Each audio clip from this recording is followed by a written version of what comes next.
नमस्कार, मैं हूं आपके साथ आस्था कौशिक। क्या दुनिया एक बार फिर लॉकडाउन जैसे हालात की ओर बढ़ रही है? कोविड के बाद लॉकडाउन जैसा नया संकट आ रहा है। आखिर कैसी है दुनिया की तैयारी?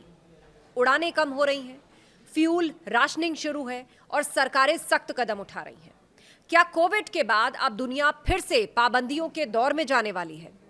दुनिया एक बार फिर ऐसे दौर की ओर बढ़ती दिख रही है जहां आम लोगों की जिंदगी पर बड़े पैमाने पर नियंत्रण देखने को मिल सकता है।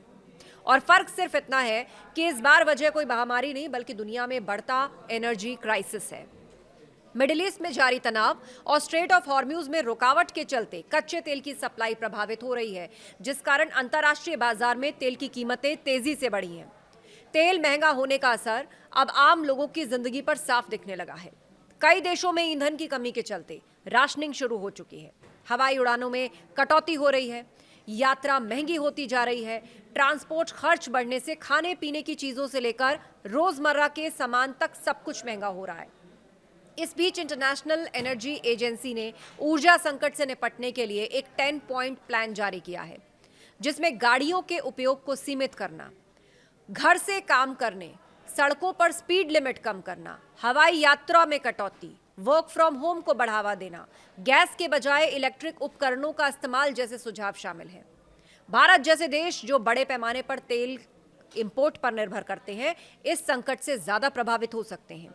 अगर कीमतें और बढ़ती हैं तो इसका असर महंगाई, ट्रांसपोर्ट और रोजमर्रा की जिंदगी पर साफ दिखेगा। पाकिस्तान जैसे देश पहले ही आर्थिक संकट से जूझ रहे हैं। ऐसे में ऊर्जा संकट उनकी स्थिति को और कठिन बना सकता है। अगर हालात नहीं सुधरे तो आने वाले समय में सरकारें और कड़े कदम उठा सकती हैं। इसमें डिजिटल परमिट सिस्टम, सीमित यात्रा की अनुमति और ऊर्जा खपत पर नियंत्रण जैसे उपाय शामिल हो सकते हैं। और यह भी संभव है कि ये व्यवस्था टेम्परेरी ना होकर लंबे समय तक लागू रहे। कई एक्सपर्ट्स मानते हैं कि ये कदम भले ही एनर्जी सिक्योरिटी के लिए उठाए जाएं, लेकिन हालात जिस दिशा में बढ़ रहे हैं उससे साफ है कि आने वाले समय में आम लोगों की दिनचर्या पर इसका असर पड़ सकता है।